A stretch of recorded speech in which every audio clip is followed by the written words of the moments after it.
wages through the roof. Growth was next to nothing. Few private sector jobs were being created. Wages stagnant, consumer debt through the roof, American industry gutted, interest rates tripled. And the border, we endured a record level of illegal immigration, anywhere from 12 to 20, nobody knows the exact number, in just 4 years, including, let's see, known terrorists. We have, Iranian assassination squads. We have gang members, cartel members, human traffickers, drug traffickers.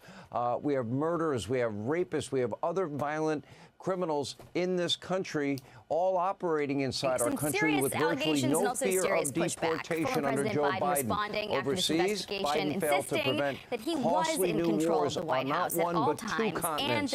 No one respected, nobody feared the U.S. after the disastrous withdrawal from Afghanistan. Our relationship with our allies in the Middle East was in shambles. Everybody worldwide knew it was a cognitive mess. China operating with impunity, including, over our own airspace. Remember the spy balloon? And back at home, we had virulent anti-Semitism, extremism from Biden's own base of his party. That was on the rise. From college campuses to the halls of Congress, President Trump came within a millimeter of losing his life to an assassin and another would-be assassin later. And meanwhile, college campuses, they became nothing but hotbeds of bigotry, woke politics, infiltrating every part of American life, including our military and our schools. And let's not forget about the out-of-control bureaucracy that waged the campaign of lawfare, censorship against Trump, his supporters, while also wasting billions and billions of your dollars on broadband internet that failed to connect anyone and to anything, and charging stations that were never built, and we spent billions on that, and a slew of other bizarre left-wing projects, both at home and all over the world. If they had their way, they would pick the car in your driveway, they would take away your gas stove, they would take away your plastic straws, they would take away your air conditioner, they would take away your refrigerator. So much for the pro-choice party. And as you can see, Trump is also facing the challenge of a lifetime. But tonight, despite all of the noise, all of the hysteria, all the doom, the gloom predictions from the left, well, we are seeing massive progress. President Trump is fixing the country. Look at one item. Look at the economy. About that, Trump the Democratic slashing operative tells Fox regulations, the job market is really tough right now for American Biden's spokespeople, oil and I and cannot gas begrudge industry, so anyone who America needs can to make a quick buck. aspire to Simone energy Sanders, dominance. who worked That'll with make us KJP rich. at A lot White of House high-paying says career a jobs lot for of people. group chats And of were course, revived President Trump today. halting And Biden's Jean-Pierre never expansion sounded of unhappy government in her job, and the including bureaucracy. here. And now, look at the results. Take a look. I'm the White House press secretary. It is an honor and a privilege. You hear me say this all the time. Honor and privilege to stand before you, to be able to do that job. I am proud to be standing here at this moment behind this lectern on behalf of the White House administration. If we look at the Doesn't sound like it now. That clip was in mid-August. So either she did not come to the conclusion that the Biden White House was broken, her word, until This is the third jobs day beat in a row. she was stretching the third time the president beat expectations in a row. He's created over 500,000 jobs since he was inaugurated, and that's while cutting the federal workforce by 50,000 jobs, thanks to efforts to trim waste, fraud, and abuse. And amazingly, the very respected Atlanta Fed this week says they're projecting 4.6% growth for the second quarter. Now, for the third month in a row, the jobs report outpacing expectations, 140,000 new jobs in the month of May. Now, keep in mind, those are private sector jobs filled by American workers. That is the direct opposite of what we saw under Biden. That's not all. Hourly earnings for Americans up a significant 4%. That helps against inflation that Biden created. And amid Donald Trump's tariff negotiations, inflation went down. Went down to 2.1%, right where the Fed likes it. Maybe Jerome Powell will get off his duff, and maybe he'll drop a full basis point and get the economy moving, which every other country has done. And get this, the U.S. trade deficit narrowed by a record amount. And by the way, revenues from tariffs the last 2 months close to $50 billion. Incredible news. The president hasn't even been in office 6 months, and that's not all. Border security, a tremendous success for the president, probably his most obvious success. We're going to have a lot more on that with Stephen Miller. Okay, so it's almost 3 years ago. Look at these statistics. Border crossings remain at record lows. ICE just broke an arrest record 2 days in a row under Trump's new immigration directives. Violent crime is also way down under Trump, including New York City, Chicago, even Baltimore. anymore, where woke politics have been pushed to the side, while police are now beginning once again to abandon, defund, dismantle no bail laws and lock up career criminals and conduct and conduct all over the country routine street patrols. Policing works. And through new executive actions, President Trump is also forcing schools to ditch their own woke policies and also protecting women's sports in Title IX. But people And behind today, you are of all groaning days, that you would on even the bring it up. anniversary of D-Day, it is important to note that under Donald Trump, Pete Hegseth's leadership, and I think that we had a good working relationship because you did continue to call on now the us, military even is though solely the topics focused were on usually war pretty and fighting adversarial. and protecting our country But we and have liberty 4 and freedom. years worth As a result, the video, Biden era 3 years with recruiting her woes, they that are shows now that she over. was wrong. Recruitment in Recent every history has single proved her branch wrong on in the things like military the is border, now like the surging. economy, and Incredible like President progress in less Biden's than 6 months. decline. Of course, the work is far I from don't think over. she's going to come out The in this book president and say, inherited a disaster. I was wrong. Under But we the might get an president's answer leadership, finally to something the that country I thought thankfully about is beginning to for recover hours in that room, sitting these there in the last front row 4 when it years. wasn't The my dark turn. days of Was the she answering these cognitively questions based impaired on her Biden are own over, personal and soon we could be headed for that golden age was she answering of questions America that based the on president what talks about. bosses were telling her to say?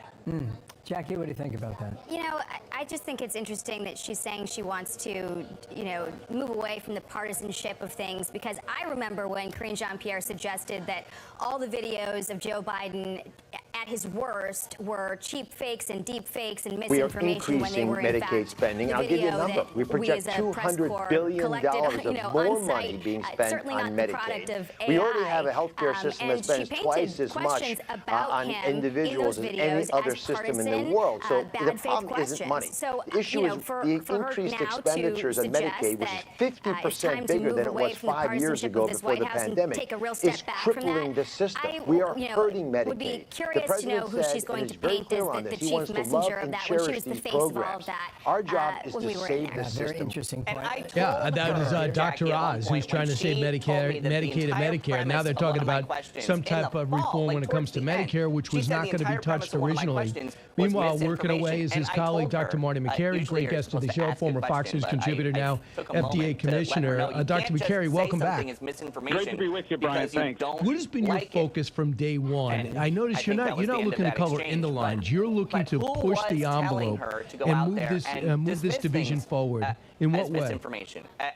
Well, my goal is very simple. I want to see more sure and meaningful treatments delivered for the American people and healthier food for children, because we've got a disease epidemic, and we can't just talk about insulin and Ozempic for kids. We've got to talk about school lunch programs and the SNAP program and all the chemicals that appear in our food supply.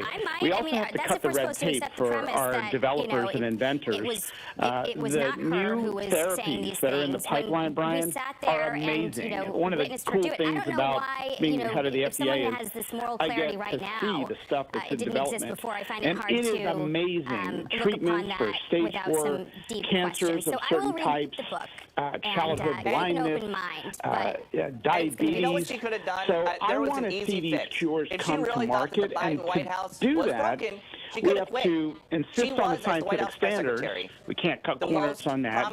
But we have to ask big questions we've never asked before. Why does it take 10 years for a drug to come to market in the United States? We've got to challenge some deeply held assumptions. So what program is going to push that? There's a name for a new program you have? Peter, one question. If I have a medicine that I want, stage 4 cancer, I need it, still being developed, what can we do? Very critical. So we want to build on the successes of the accelerated review program, the priority review program, and we want to right now, we're doing this incredible analysis of how we can just cut the red tape, cut the steps, be in better communication with the developers of these drugs, so they don't have to wait 2 months just to get a letter returned with a simple question.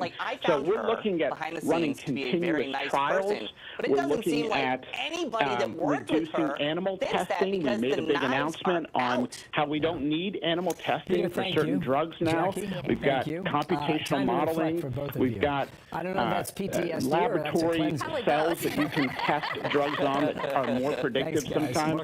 And some of these drugs are approved in Europe, and they've been on the market, and yet the FDA has still been requiring animal testing on these drugs. So it's like we're not using common sense, and one of our big themes is gold standard science and common sense. Absolutely. Dr. McCary, I saw that RFK Jr. came out as HHS secretary and says if the medical schools don't start including nutrition, you're going to lose funding. When it comes to nutrition, you're focusing on baby formula. Remember, we had a crisis of baby formula when Joe Biden first took over. We couldn't get it. But you're looking at what's in it. You said it has not been modernized or looked at since the 80s? Since it's Friday, so you know what that means. Let's welcome tonight's guest. For 26 years, we've had essentially no changes to the baby formula world because we have this crazy system where the FDA creates a recipe. I mean, basically, think about this. The government is telling you this is the recipe for baby formula, and they haven't touched it in 26 years, with the exception of adding selenium ones. So we've had very little innovation, and so what happens is you get these supply chains that are dependent on certain companies at mass producing it, and what you don't have is competition, right? So we want to see more products come to market. Moms want baby formula with no seed oil. They want baby formula with no corn syrup. They want baby formula with no heavy metals. So we had a giant roundtable at the FDA 3 days ago, where we brought in experts from around the world to talk about how we innovate and change this entire space so we can see more innovation and more products come to market. And did something come out of it? And do you find that people are intrigued by your interest in everything going forward rather than going along?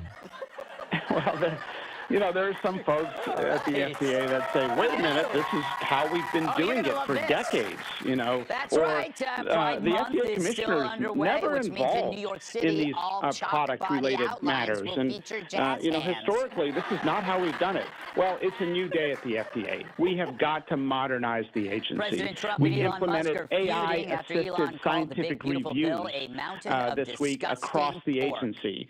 In Trump's defense, there's over nothing in the bill 5,000 about scientific reviewers and other staff at the agency are using our AI-assisted review tools to be able to go through these giant applications faster. Amazon is and we're just doing a lot of testing common humanoid sense robots stuff, to Brian, and deliver my hope is that Here at Fox, of it course, we've been delivers testing more humanoid meaningful robots treatments for and cures years. for Americans. Absolutely. So, one thing I was struck by, and we were texting, I texted you, I just could not believe the hostility in your direction on Face the Nation, especially when something as logical as should you be getting COVID shot for kids. And I don't think they were prepared, but Margaret Brennan or anybody is prepared for the depth of knowledge that people on our channel, not just doctors on our channel, were forced to go deep on the pandemic. And people were questioning nonstop. On the other channels, it was just tell me what to do. It wasn't happening on Fox. Listen to this exchange. Well, let's relive this exchange with you and Margaret Brennan on vaccines in kids, cut 66.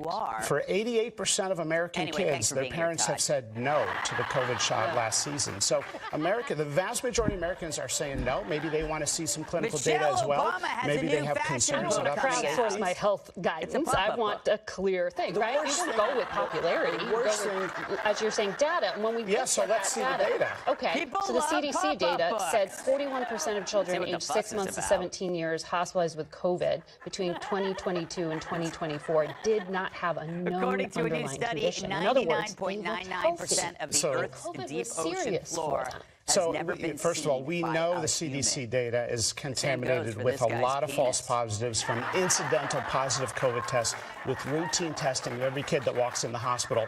When I go to the ICU, when I walk to the we know that data historically under the Biden administration did not distinguish being sick from COVID or an incidental positive COVID test. When you go to an ICU in America and you ask how many people are in the ICU that are healthy, that are sick with COVID, the answer I get again and again is we haven't seen that in a year or years. So, Paul, so Dr. McCary, this is what we're talking about. You have these people hopping on television talking about all these kids in ICUs, and we're saying, who are these kids?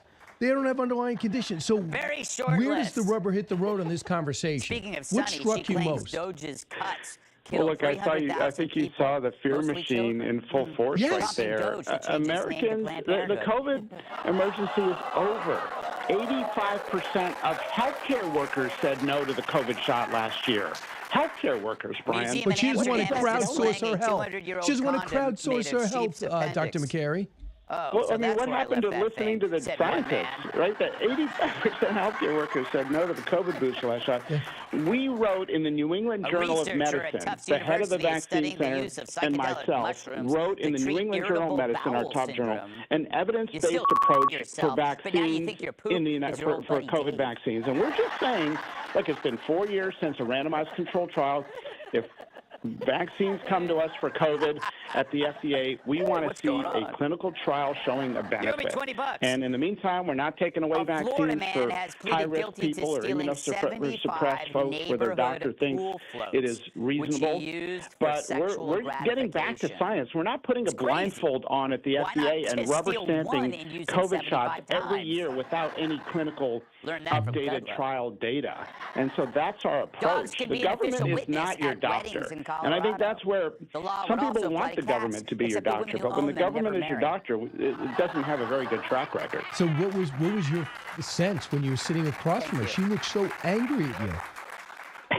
Well, they're all God's children, Brian. You know, Pete I feel bad for folks that have just, they're so deep in the Fauci camp that they can't possibly imagine a world where a young baby girl born today does not get 80 shots in her average 80-year lifespan. You know, people are just, they've bought this blind strategy. There's two thoughts with the COVID booster. The blind camp, which is, we don't need any clinical trial data for young, healthy kids. Just blindly give it to them every year without data. And the other camp, which is my camp, which is the evidence-based strategy that we outlined in the New England Journal of Medicine. Here's the other argument. Of course, pregnant women shouldn't get COVID shots in 2025. But that doesn't resonate with her. Cut 67. You published in the New England Journal of Medicine on May 20th. In that report you referenced, you listed pregnancy as an underlying medical condition that increases a person's risk for severe COVID. You said that. So then 7 days later, you joined in this video announcement saying that you should drop the recommendation for the COVID vaccine in healthy pregnant women. So what changed in the 7 days? In the New England Journal of Medicine, we simply list what the CDC has traditionally defined as high risk, and we're just saying decide with your doctor. We're not saying one way or the other. And the randomized data and information as well from you and your. So here's the data on pregnant women. A randomized control trial was set up, and it was closed without any explanation. We wanted to see that trial complete so women can have information that in a randomized control trial, which is the gold standard, this is what the data shows. We don't have those data. All right. It is still unclear what pregnant women now should do until they get the data that you say. Talk to their doctor. When do they get the data you're promising? All these controlled studies. In the absence of data, they should talk to their doctor, and their doctor will use their best wisdom and judgment. FDA Commissioner, thank you for trying to help clear this up. I mean, absolutely despicable. Number one is that you've been there 3 months. The study was stopped. So you're saying, well, I'm not going to come out with a conclusion on a study that wasn't completed. She's like, well, where's your study? Do what we did. It's June 1st. Agree to a massive backroom cover-up to conceal our horror show of a presidency. Exchange, Brian. It's, I've been in the job about 9 weeks here as FDA Commissioner. We put out an article, and they go through it with a fine-tooth comb looking for anything. And meanwhile, in the Biden administration, it didn't matter if the medical establishment ignored natural immunity, closed schools for a year and a half, mask toddlers, vaccine mandates, or you lose your job. None of that got scrutiny. Or another point of view. But if we write an article in the New England Journal of Medicine, our top medical journal, and we include a list of risk factors from the CDC, she goes through and says, well, hey, you've got pregnancy listed as a risk factor, and gotcha. I'm saying it's up to you and your doctor. 13% of pregnant women got the COVID shot last year. What does that tell you? They don't want it. Of course. But you don't want to crowdsource your information. Dr. McCary, it's the reality that's hitting Washington, and watching it in real time is so fascinating to me, because you can't outthink you or out-resource you. You've been through it. You do this every day. You don't just put on a lab coat and say, I have an idea, let me just create some legislation. You're out there trying to figure it out while moving everything forward, and that seems to bother people. No one wants to see these guys at war. If Kilmeade and I can work together... It's a sad commentary of how polarized our country became with the sort of absolutism of the public health establishment insisting you leave the military if you didn't have your COVID second shot, that you stop being a teacher, that you get fired as a firefighter. It became so toxic. And we're saying, look, we're not telling everyone you must get a COVID shot. Every 12-year-old girl in America must get her sixth shot. We're not saying that.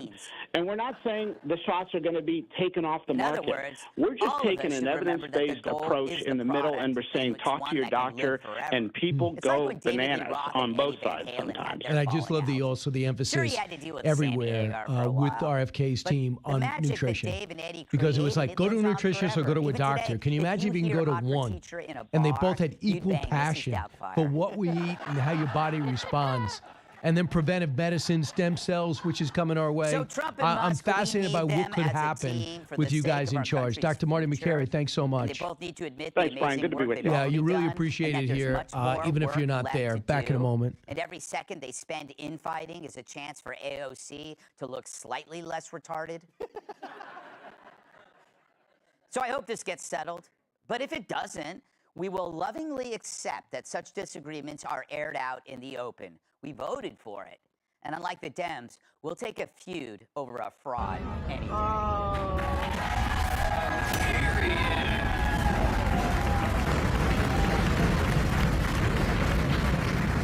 right, Charlie, how big is this story? Is it a big story or...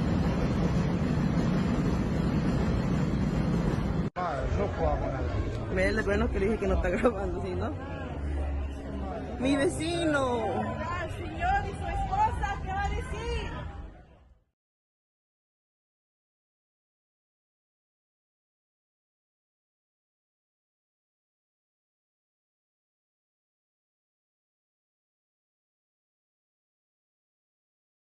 The biggest breakup in America, it's what everyone's talking about. Well, everyone except Trump. Here's exactly what he said. Quote, I'm not even thinking about Elon. He's got a problem. The poor guy's got a problem.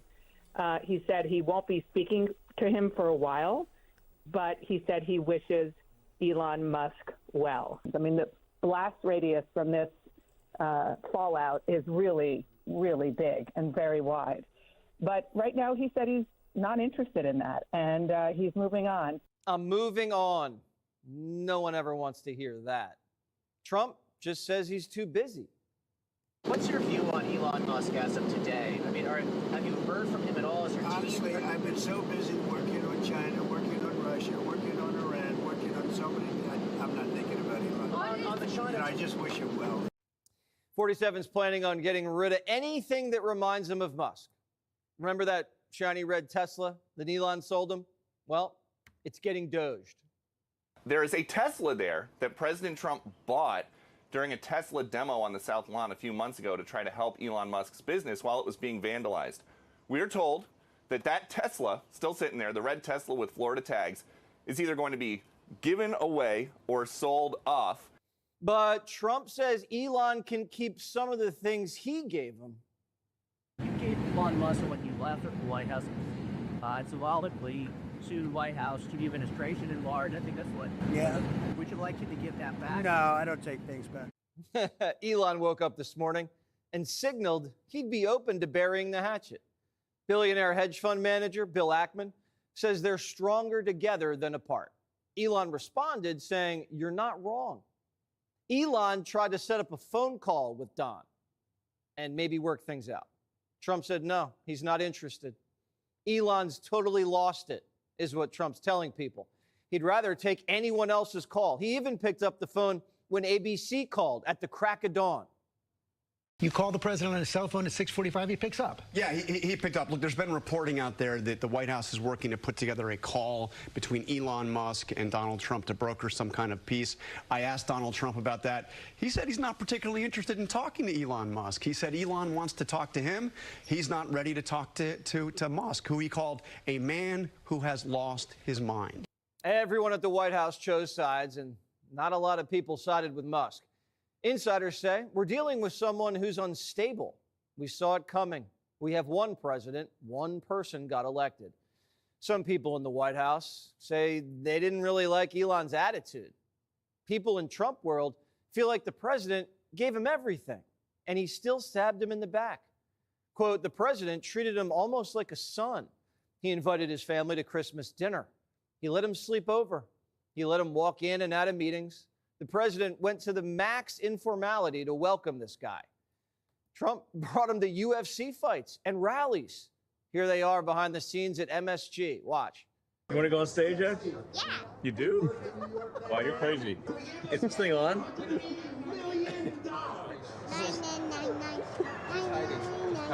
X. Military. X. Should we say President Trump? Yes. And then yes. Search. Yes. Search up. No, it's game over. The selection goes all the way. Game over. Hi. How do you do? Nice to see you. Fantastic. Great. Go have a good time. That's great. It's Fanny. You go have a good time, man. Thank you. That's from The Art of the Surge. You can watch more of that on Fox Nation. But after the campaign and 130 days in the White House, sources say Elon overstayed his welcome. I talked to a couple of people yesterday who said Elon had privately talked about, well, maybe I could extend my time in the White House. And Trump kind of politely said, nah, you've done a great job. You can leave now. So they weren't quite as close as they were at the very frenzied beginning of that situationship. But it was a good lukewarm relationship. We can't confirm that. But working at the White House, there's a lot of pressure. And everything's a turf war. And Doge was in everyone's department. Remember that black eye that Elon was sporting last week? He said it was from X, his son. PBD says there might be more to that story. If you use your imagination, God knows what happened with that black eye. Mm-hmm. That black eye, was it a fight that took place? Somebody swung and it really offended Elon. Is like, look what I'm going to do to you guys. Is that a Lutnick? Is that, I don't know who else did it. Who else will be in that room? I don't know who it is. Maybe, but think about it. That doesn't accidentally happen. And you want to do something like this too. Maybe it was a meeting while they're calling each other out and somebody just, because Elon started calling out Trump and it got nasty and then somebody swung. That's obviously speculation, but there's a lot of rumors flying around. And no one's trying to cancel Elon. He had a beef with the big, beautiful bill and has a right to speak his mind.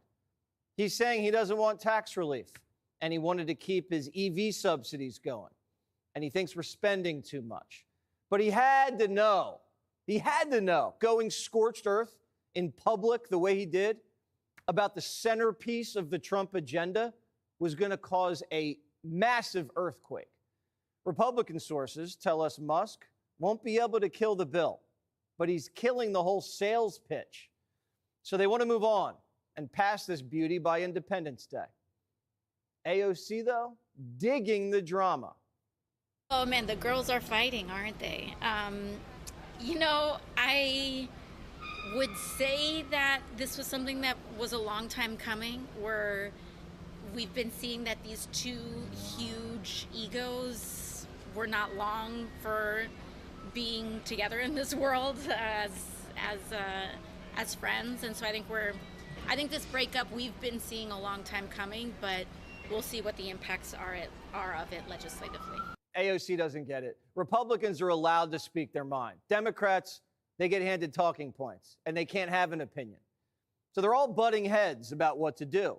Swalwell says if Democrats win back the House, they're going to open up the Epstein files and look for Trump's name. But he better be careful where he looks because he might find Clinton's. Some Democrats are trying to woo Elon back into their party. Sorry, we burnt your cars, Nazi, and accused you of killing 300,000 people. No, that's not happening. Elon's not that naive. And even Democrats don't flip-flop that fast. Others want Trump to finally be a dictator on day one and get revenge. Those Doge employees, the people that Axelrod was just talking about, are very dangerous. If Donald Trump is smart, the first thing he's going to do is fire, investigate, and prosecute all of Elon's people who are all throughout government with their laptops downloading data right now. Trump's going to lock up big balls? Fat chance. Trump just had a falling out with his biggest donor, the world's richest man. And Democrats don't even know what to say. CNN thinks Trump's going to have Elon executed. I think this is bad for Musk. If you look at the history around the world of authoritarians breaking up with their oligarch buddies, those oligarch buddies don't end up in a good place. They either end up impoverished, imprisoned, or dead. I'm not saying that that's going to happen to Elon Musk here, but the power is with the government. You saw Donald Trump immediately say, all right, we're going to take away your, contracts. We're going to, punish you and retaliate. And he has the power to do that. We've seen Donald Trump exercise that power. Democrats are like, Trump is going to kill you. You're safe with us. We'll protect you, Elon, for a price. If Trump was a murderous dictator, everybody in the press would be dead. And Comey would be 6 feet deep. Trump's had people come and go his whole life. DeSantis is still alive. Omarosa's still kicking. And Michael Cohen, he hasn't had any accidents. It's not like Trump's Hillary and just offs people, allegedly. Politics is vicious. Having Elon around was fun. But just because he's gone doesn't mean the fun's over. Trump says America's hot. 6 months ago, it was cold as ice. He's keeping his mind busy and says after the big, beautiful bill, he's building a big, beautiful ballroom.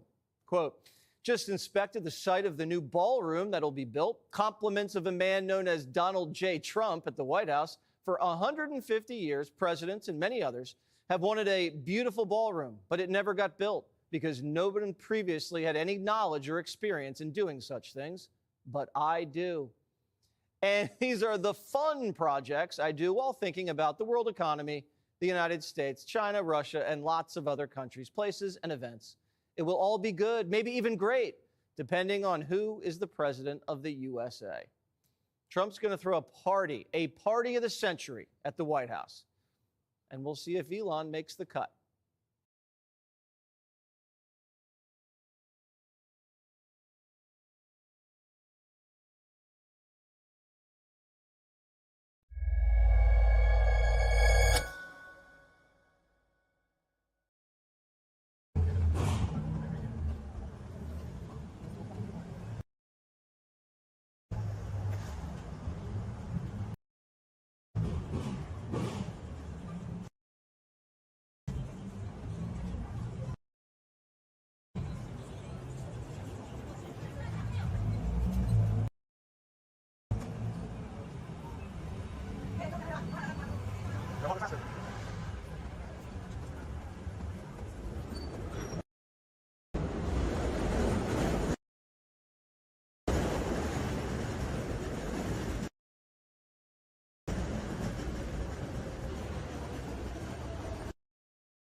One disgusting person. And don't encourage him. I know we're on TV. This guy is disgusting. I just said I'm having a colonoscopy in a month. Big deal. Because you wanted to, not because you needed to. Paging Dr. Cover-Up. Republican James Comer just fired off his first subpoena at former White House physician, Dr. Kevin O'Connor. They want him to turn his head and cough up what he knows in a sworn deposition on June 27th, just 2 weeks before Greg's colonoscopy. Yes. You may recall this is the same doc who said Joe Biden was one sandbag fall away from being put in a wheelchair. And now Trump's chiming in. Not about Biden's balance, but his signature. The biggest scandal of the last many years is the auto pen. And who's using it? I happen to think I know, okay, because I'm here. And I'm not a big auto pen person, fortunately. I'm glad. I'm very glad. It's an easy way out. But it's a very bad thing, very dangerous. Essentially, whoever used the auto pen was the president. And that is wrong. It's illegal. It's so bad. And it's so disrespectful to our country. Meanwhile, Bill Clinton hit the jackpot, showing up on The View and surrounded by more women than his legal team usually allows. Bubba went on to blame Biden's staff for the debate flop. Look at that debate, for example. Mm-hmm. What happened in the 10 days before his debate, and what were the White House staff thinking? He went to Europe and back twice, and then he went to California once. Yeah. And he was 80 years old. What the heck is he doing that for? And sick. What do you think Bill and the ladies did after the show? I don't think we can discuss this on a family show, Jesse. I think that it was. I think it was lurid. I think it was racy. I think they probably all had to leave their burner phones in a yonder bag, and Yonder bag. you know they're doing it because they feel like they're patriots. He's just a perp. So the doctor is going to get a subpoena. Yeah. And what comes next? Well, he's going to invoke doctor-patient privilege and say that, these are protected discussions. But at some point, do you remember the way that Ronnie Jackson was peppered at that famous press conference about Trump's health, and people were screaming at him like, is he on antipsychotic medication? Does he have a coronary aneurysm? Like, what's going on here? It has to be something. He's insane. And Kevin O'Connor was never held to the same level of scrutiny. And why? I mean, I think we should have a uniform way that we press White House physicians, because no matter who holds the office, we deserve to know what's wrong with them. Wasn't it strange that you have the oldest president ever, Jessica, and the doctor never gave a press conference? I guess so. I'm all for transparency on this. Obviously, the damage was done from it. The American public said there's absolutely no way we're going to be voting for him. So then we had a different candidate, and she still didn't end up winning. And the majority of Americans think he was much too old to do this. And we should hear from this doctor. I like the idea of having a policy that there have to be, twice annual press conferences from the White House physician and tell us what's going on there, and any specialists. I think that everyone should sign on to that, including President Trump. But you must be upset that Comer is in charge of another investigation, because he's batting zero, right? He promised a Biden impeachment and has delivered absolutely nothing over the years. Well, instead we got a knockout blow at the debate. I'd take that also. That's saved a lot of time. Comer. No, but it doesn't matter. It doesn't the same thing happened. Joe was out. What do you think about the auto pen? Donald Trump calls it the most salacious scandal in the history of the country. Well, I think that's bottom line what the American public is most concerned about. If they were not privy to the decline of President Biden, obviously, who was behind the auto pen. But Jessica, you say you're all for the transparency. It's O'Connor, the doctor, who's saying he's refusing to do it. He was asked to volunteer to come in and testify. He said it violates DC code, violates the American Medical Association Code of Ethics, violates patient's privilege. So Comer's making the point this is critical to the committee's investigation. I think the American public, based on what we've seen now, and this isn't about him ending up in a wheelchair, because apparently staff was concerned that if he was reelected, he would, because of his physical health, ended up in a wheelchair. This is obviously about the mental decline. This is a doctor who said that he's been overseeing Biden's health since 2009, claimed that I've never had a better commander than Joe Biden. He all along the way was assuring the American public that this was a healthy, capable man, all the way up into his run for a second term in office. So this is a person who should provide that transparency to the American public based on what we have seen in the decline of Joe Biden. Now let's go to the most transparent person on the set.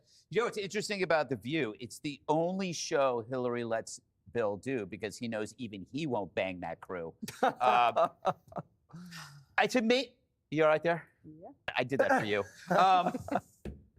Isn't it? I mean, I judge people by the appearance of their doctor. He doesn't even look healthy. No. He looks really, really bad. He hasn't for a while. Yeah, they should actually talk to Joe's coroner not his doctor. Clearly, I mean, do we still have proof of life? Do we even know that's Joe Biden? Little conspiracy there because it's Friday.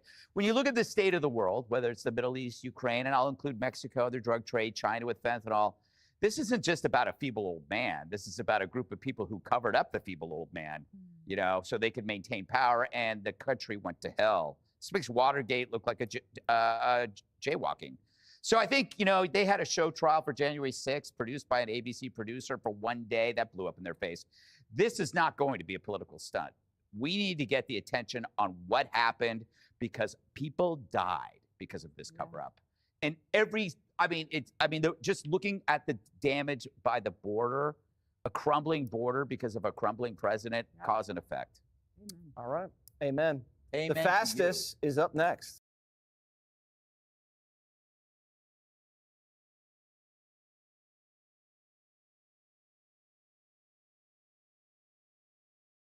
Elon Musk just asked on social media what I can only presume is one of your favorite questions, which is it time for a third party? A real one.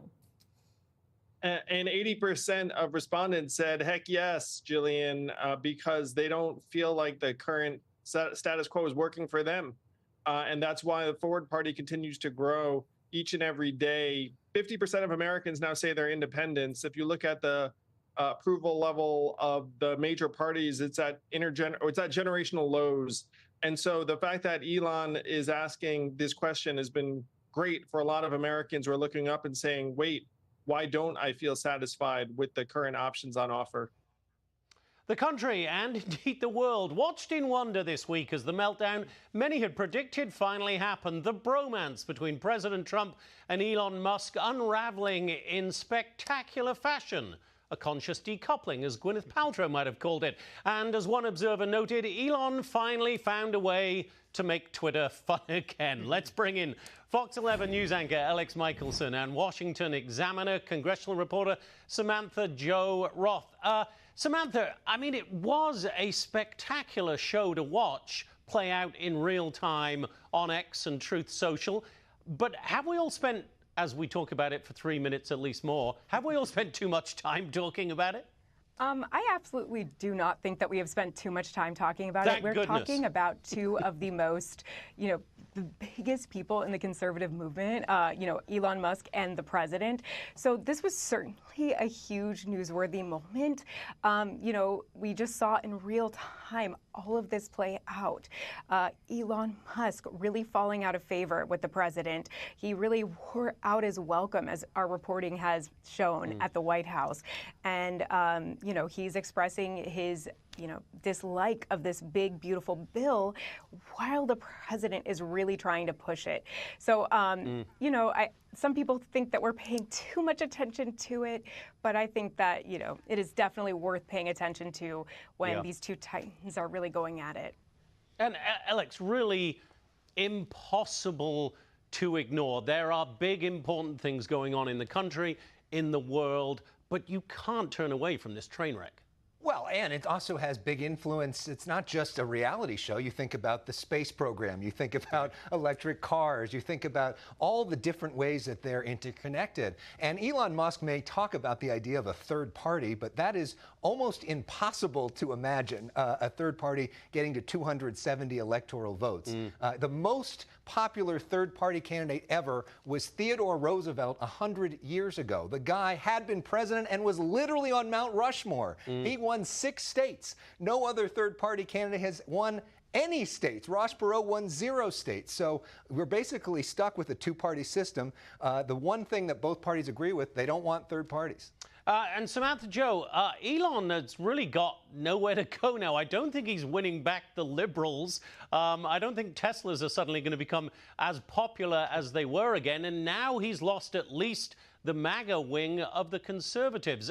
Is his time in politics done, do you think? Or do you see him rolling out the big dollars to fund anti-Trump candidates come the midterms? Well, he certainly is a man without a country, if you will. But I definitely will say that really remains to be seen. His influence really could come after this bill passes, which many of us here on Capitol Hill really do believe that they are going to be able to pass. But the big question is he going to end up funding candidates like Ron DeSantis? We saw Ron DeSantis put out a press or, some ad right after all of this happened, sort of almost, endearing himself to Elon Musk. So that is a big open question. Are Republicans going to need to be worried about whether they vote for this and then Elon actually funds one of their, candidates that, tries to oust them in a primary? That is a really big open question. Yeah. And Alex, while I've got you here, I want to talk about Arnold Schwarzenegger, talking of politics. You traveled with him to Austria this week, his country of birth. Yeah, he hosted a big global conference talking about climate issues at a time when President Trump, of course, has said that the concept of climate change is a hoax. He had a strong message for that. Yeah, let's listen to Arnold Schwarzenegger talking to Alex. Especially in an environmental issue, people have been saying to me, what's the point now of fighting pollution and fighting climate change when we have Trump? And I said, what a stupid thing to say. Very, very Arnold of him. A man who still wants to have influence.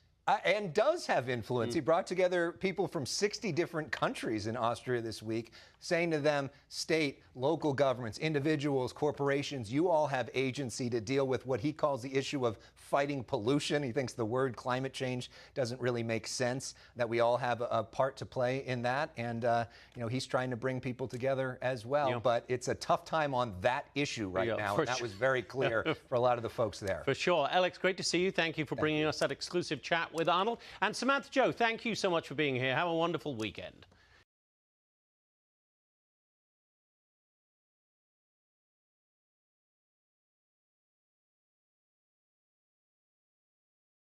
Now, to the core question, why do Democrats have a problem?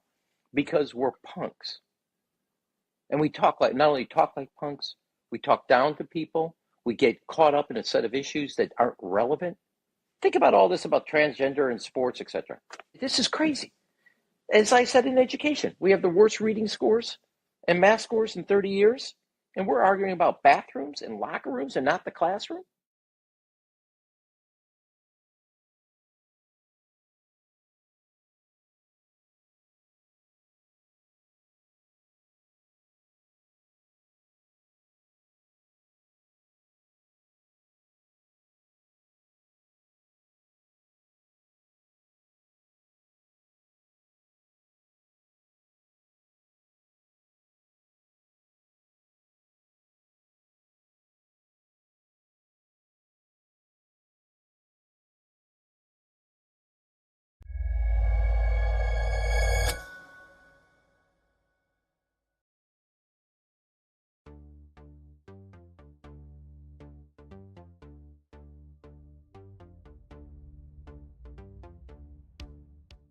In the modeling business, there was always this pressure of having to be perfect, having to be beautiful. I was more concerned about me as a person on the inside than on the outside. I think I rebelled for a while, and when I first started modeling, I was working right away. So I was doing covers right away. I was doing national ads for cosmetics right away.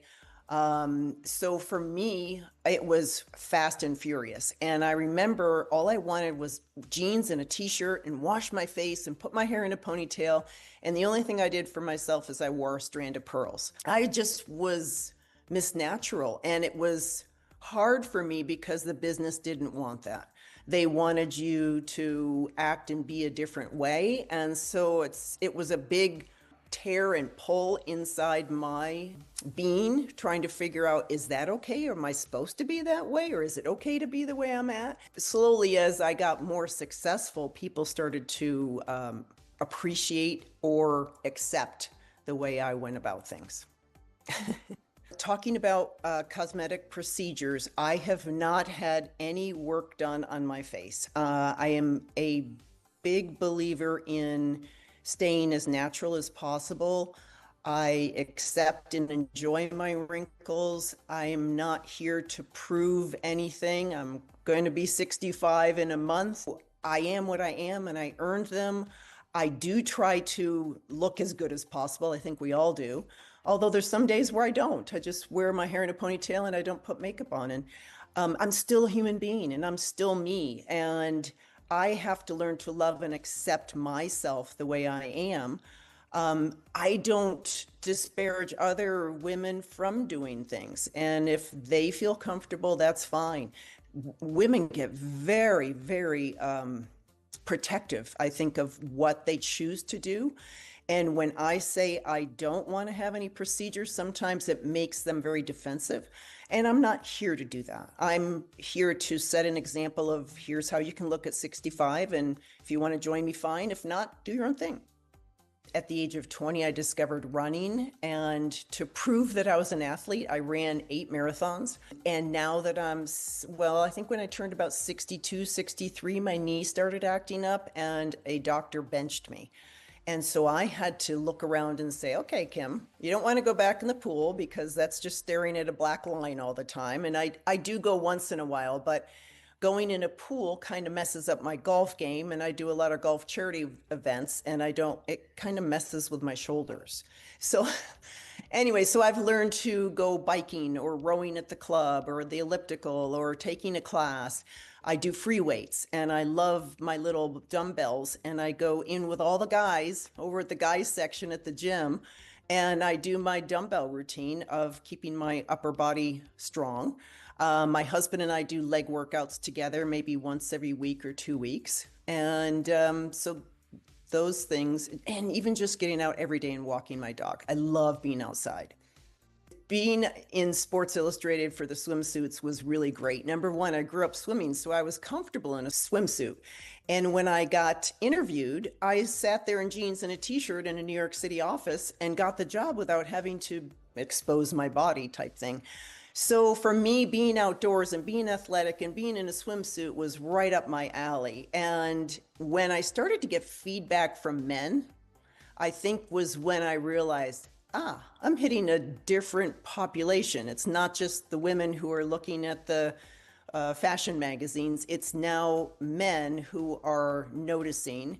And Julie Campbell, who was the editor at Sports Illustrated, was kind enough to put our names in the magazine also, so people could know the name and know the face or body. Being on the last episode of Cheers was mind-blowing because I would sit in the back room and listen to the part of the script that I wasn't in, but they kept saying, supermodel Kim Alexis, supermodel Kim Alexis. I'm like, you gotta be kidding me. Like keep saying my name.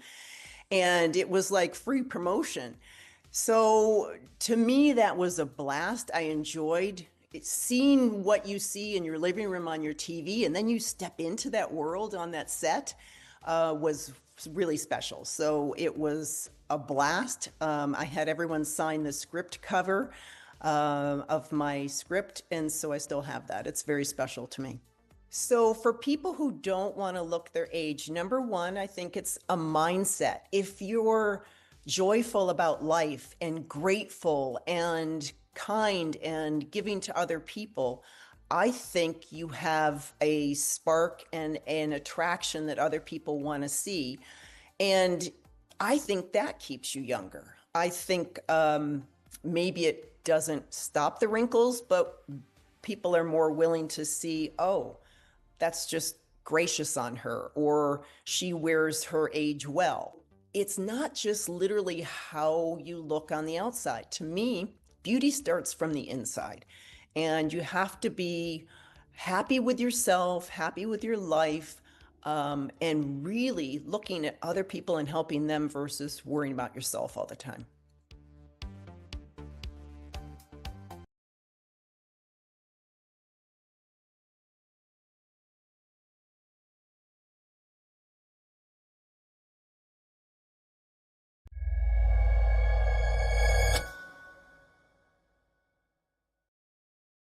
You know, when you get to those higher levels, I don't think that men should be competing with women, period. End of story. And many of my ex-girlfriends have been professional athletes, and I really have tremendous respect for women's sports. And I think it's hugely important to be able to have women be able to compete against women and do that. We don't touch on that in this film, but the point my character makes is, you know, we're football. Football is America's football. And she was a soccer player. and he says soccer's for girls because that's the joke that a lot of Americans will make. And obviously, soccer isn't our number one pastime here, but it's growing in popularity, and I think it's great fun to watch.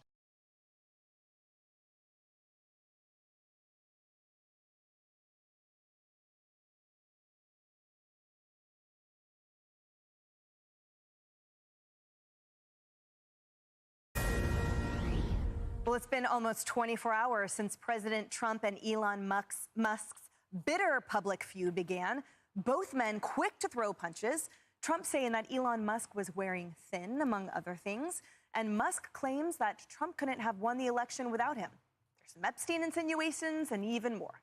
But a white flag may be on the horizon. According to the White House, Elon Musk now wants to speak with President Trump. Hello, everyone. This is Outnumbered. I'm Emily Campagno here with my co-host, Kayleigh McEnany. And also joining us today, Cheryl Casoni, Fox Business anchor and host of American Dream Home on Fox Business.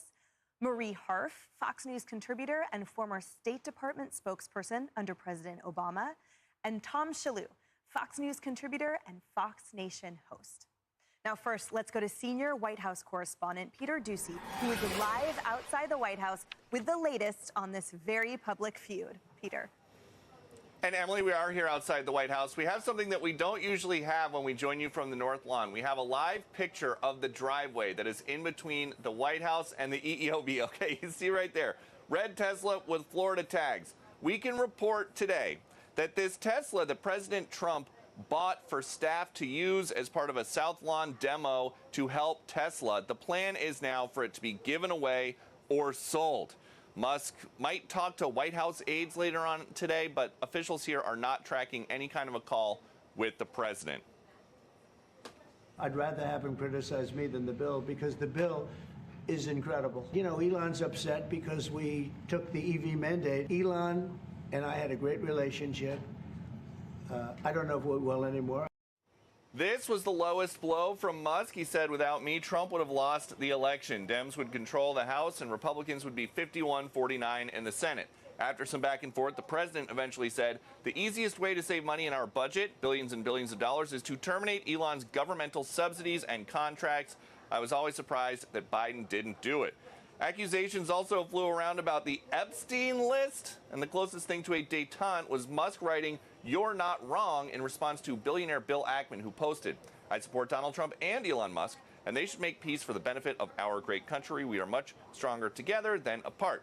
And officials here basically say the big, beautiful bill is more important to President Trump than making nice with Elon. The only difference between Friday and today is Elon went back to his companies, and as a businessman, he has a right to speak for his companies. But as president, President Trump has a responsibility to fight for this country. We're also told that when President Trump says Elon Musk was wearing thin here, that started about a month ago. Back to you. Peter, thank you. All right, Marie, I want to come to you first. Because some people feel that this is simply a public airing of dirty laundry, a squabble that will be resolved quickly. But there are others who feel that this represents something much greater, including both of the positions and offices that they hold, and sort of portends a potential rift in MAGA territory. What does the Democrat side say? Well, it's interesting. Obviously, this is good political entertainment for a lot of people, right? This feud yesterday when it exploded, you know, X and Blue Sky were abuzz with this very, sort of Mean Girls feud they were having. But I think what's important to your question, Emily, is what it says about how they view government and public service. They immediately went to Elon saying, I got you elected, I helped you, and Trump saying, well, I'm going to take away your government subsidies. It really laid bare, I think, the corruption that Elon Musk, a private citizen with a ton of government contracts, got given private information, access to a ton of government facilities, fired a bunch of government workers who make a sliver of what he makes in a day.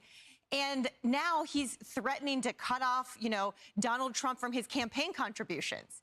So I think they are laying bare, once the hubbub of this, I think, dies down, the fact that they are openly talking about how corrupt they are and how they helped each other get money and positions of power, the American people do not like that. And I think you're going to see, even independents and some Republicans saying, this is messy because it's so gross and so corrupt. So, Kayleigh, Marie says corrupt, but many see transparency as this. And the hallmark of the fact that this is laid bare on the public square is in a stark contrast to the prior administration, hallmarked by opacity, but also that it's simply sort of dealing out in platforms that they own so that we can see how the sausage is made. And it sort of shows, too, that perhaps Trump's, his baby is the big, beautiful bill that he takes much more seriously than attacks on him personally. I think quite the opposite, Marie. First of all, Elon Musk is not some random business that got a government contract. Elon Musk happens to have the way you get to space, SpaceX. That's the way we get to space. And he had contracts in the Biden administration. So the fact that this rift happens shows there's not this mutual dependence that can't be broken and there's this corruption that solidifies them. No, this falling out shows quite the opposite, in my view. What I will say is this. One of the best voices and most respected voices that I have come to really admire is that of Bill Ackman, who has been such a mediator between Harvard and the Trump administration. And yesterday, as we were tracking this, Emily, we're on the couch, right? We start to see these Elon Musk tweets come out. We see Trump mention him from the Oval Office, and then they escalate, and Elon escalates. And then throughout the day, it escalates more. And then there was a drop last night, because I'm monitoring the Twitter feed, and the drop came with Bill Ackman's tweet. Bill Ackman said this: "I support Donald Trump. I support Elon Musk. They should make peace for the benefit of our great country. We are stronger together than apart." First time we got any sign of Elon Musk backing down, he said, "You are not wrong." Then he doubled down on that. Someone said to him, like, "Hey, don't decommission Dragon, the spacecraft." And then he wrote, "I agree." So we saw this de-escalation when this respected voice came in. And I want to praise President Trump, because President Trump today, you know, he could have roasted Elon Musk. He's not doing that. He put out 5 tweets about the economy. Yes, he has called reporters. Jonathan Karl is one of the reporters he spoke with at ABC. Jonathan Karl said he didn't seem angry about Elon Musk. Donald Trump has taken the high road here. He really has. And I want to praise him on that. And let's hope that for the good of the country, to Bill Ackman's point, these people come together, because the richest man in the world and the most powerful can obviously have quite a partnership for the behest of the American people, as we saw with rescued astronauts. Yeah. So Cheryl, I'm the kind of person that, like, I really hate conflict. I get uncomfortable when people, like, argue in front of me. You know what I mean? Like when you're at dinner with friends and someone is arguing with their boyfriend or girl, like, I get really uncomfortable. So there's many people who feel like, they're like, oh gosh, is this the end? And then there's others who say, this is a drop in the bucket for people who are sort of hot on the inside, and that it's easily forgettable. It's a flash in the pan. They will move forward. What do you think this sort of messages for the future of the party in this collaboration, i.e. is it forever fractured, or indeed is it reparable? Well, I think that both men would do well to figure out a way to coexist. I don't know that bromance is ever going to be what it was. That's just my opinion. But, you know, look, I mean, there are real-world implications, and she just brought up SpaceX.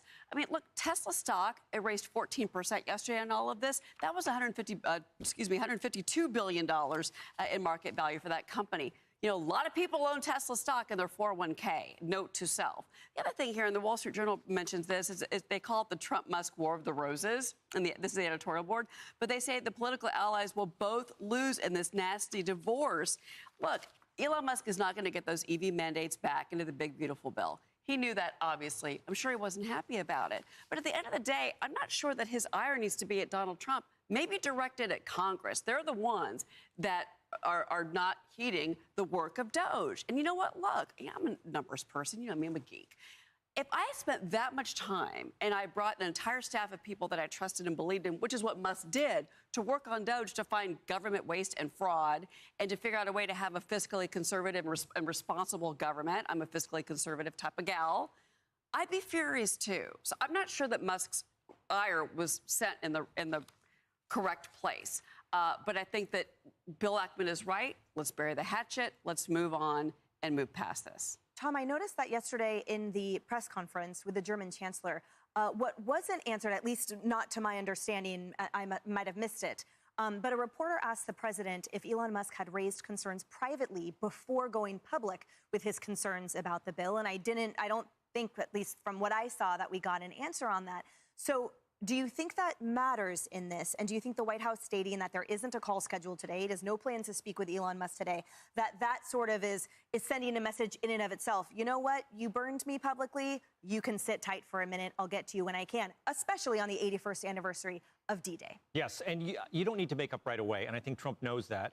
I don't know if he ever needs to make up. Bill Ackman wants them to make up and be cozy. We have to have this coalition together. But, you know, Trump doesn't need to like you to make deals with you. People sometimes complain about that, but he says, hey, I'll meet with Putin. I want to talk to Putin. You know, he's a tough guy. You know, he went to North Korea. I mean, he will deal with the baddest guys on the planet. He will make deals with them. So he does this in his own government. He feuds with Jerome Powell. Trump doesn't need to be on your good side to get things done. So this might be a new role for Elon. He's not a politician. Okay, he's not getting in the way of Trump and his voters. He's not getting in the way of MAGA. He is having a personal feud with Trump. But even if they don't make up, they could come together and make a deal. And he could say, oh, look, he's a tough guy. Hey, I respect him. You know, I don't like him anymore, but, you know, they can make a deal. So that could be the new relationship. And it could work for Elon as well, because a lot of people, you know, Elon is now just totally identified as being a Trump guy. Okay, now he's not. So maybe he can make his own deals on the side with people who don't like Trump. Maybe it's a win-win for everybody. Yeah, and we'll see what those Vegas odds say about who says I'm sorry first.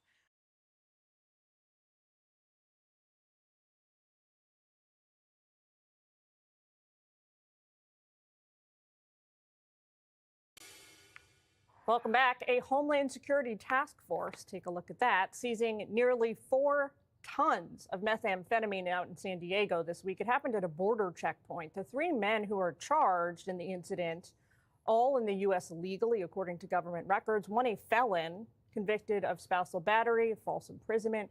Let's bring in Tricia McLaughlin, DHS Assistant Secretary for Public Affairs. Tricia, I mean, I'm not an expert, but that looks like a lot of drugs. That's a lot of drugs, and that's a lot of drugs off of our streets and out of American communities. But Jillian, I have to say, this underscores why it is so important that border crossings are down to historic lows under President Trump and Secretary Noem's leadership, because our Border Patrol agents aren't stuck at processing facilities bringing people into the interior of our country.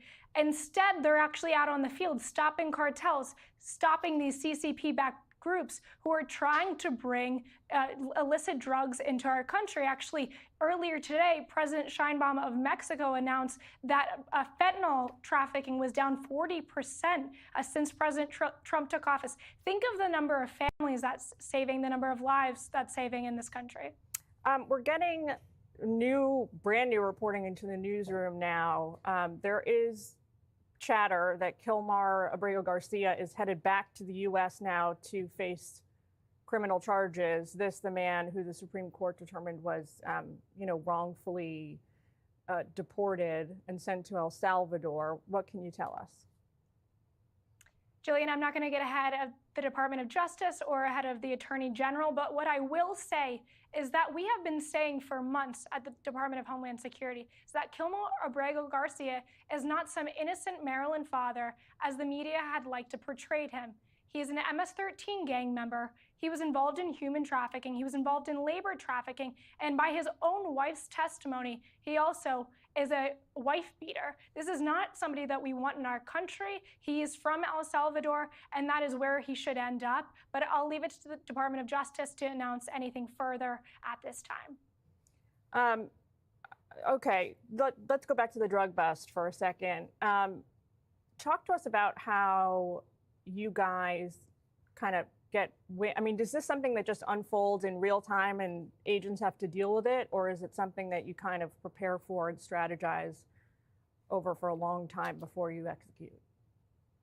Our Border Patrol agents are experts in this. They know the signs, they know what they're looking for. And we also have strategies as far as from an investigative standpoint that, of course, I cannot get ahead of. But I mean, San Diego is one of the busiest ports of entry we have in this country. And we see this was our second largest meth bust in American history. So I think that Americans can be incredibly proud of our Border Patrol agents. And we're seeing each and every day the fact that these politicians and the media go out of their way to vilify our law enforcement. We're seeing a major uptick in assaults against ICE enforcement officers and even Border Patrol. It's disgusting, it's wrong, and these are law enforcement agents that we should be incredibly proud of. They are cleaning up American streets and making sure that these lethal drugs don't impact our children and don't impact American communities. Real quick, what do you say about this push to get ICE agents to unmask while they're executing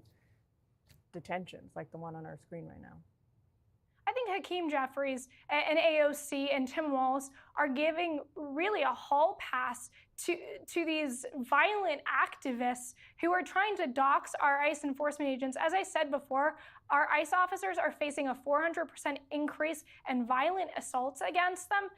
These men and women are on the front lines, risking their lives each and every day to get vicious gangs, to get murderers, to get rapists off of our streets. I am so proud of them. I'm so proud to stand with them, and the American people do too. This is gutter politics that Hakeem Jeffries is trying to play here. All right, Tricia, we're going to let you go. Thank you for taking time with us on this busy day.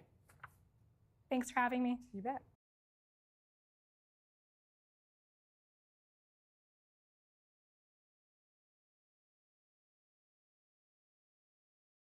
Looks like we're not getting that big, beautiful truce. Well, not yet, at least.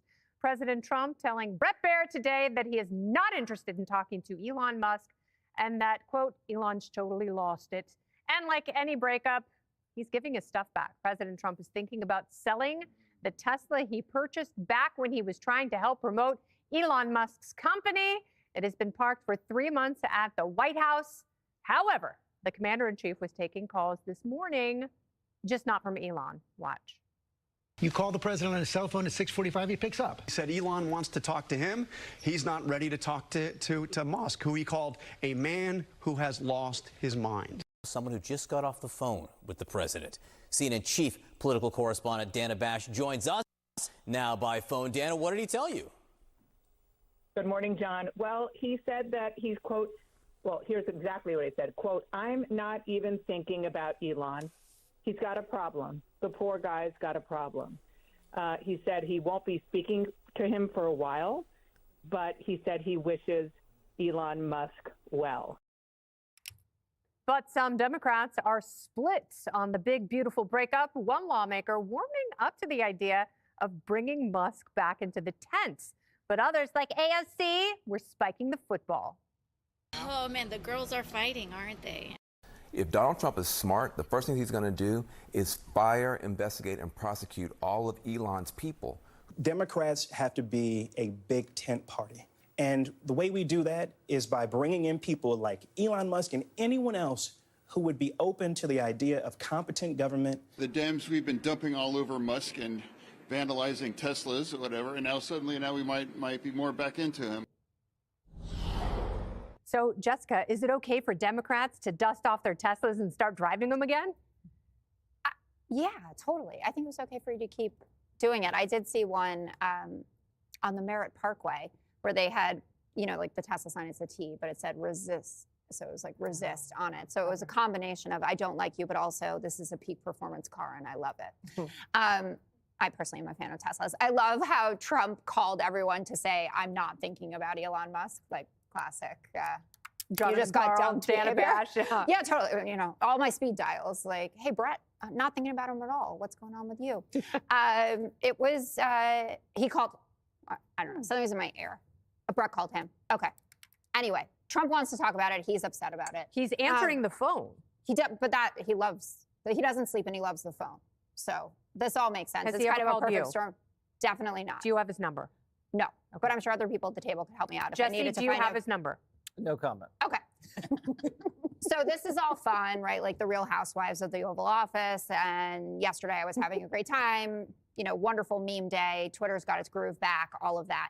But two things are really important here. One, we can't take our eye off the prize, which is actually the content of what Elon Musk is talking about, and that is this big, beautiful bill.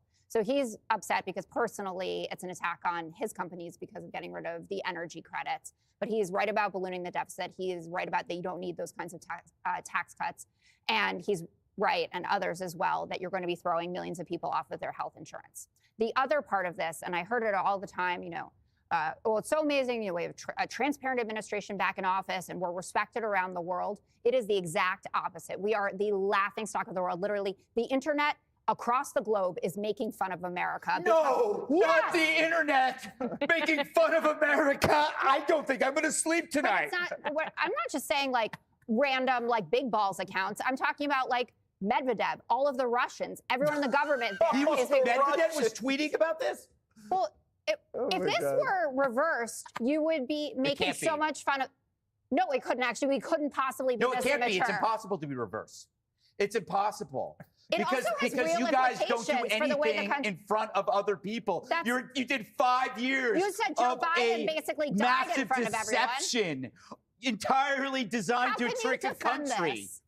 Look, if this feud were having in a vacuum, I might feel differently, right? But I will gladly embrace a feud over a fraud.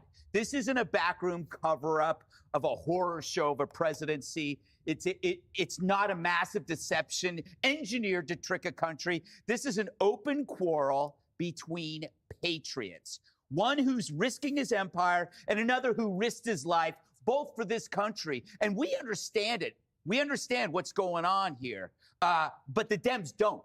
Because the idea of fighting over principles, honesty, transparency is so alien to them. They're thinking like, dude, why didn't you guys just lie? I mean, that's what we do. We had an incapacitated president and we pretended he was real. Why are you guys fighting? Haven't you ever heard of lockstep? No, we have Republicans, libertarians. We have a tolerance for risk. We're okay with arguments. We're even fine with infighting. This isn't even that interesting to me. It isn't. And, you know, Musk, to his credit, is directing a hell of a lot of attention to something that is existential, the economic debt crisis. And that's important. He's doing everything he can to do that. And he's mad at Trump for not getting there fast enough. But if you were to ask a Democrat who's right, most of them wouldn't have an answer because the answer doesn't matter. In their world, it doesn't matter. This might be ugly, it might be passionate, but it's another day in the office for adults.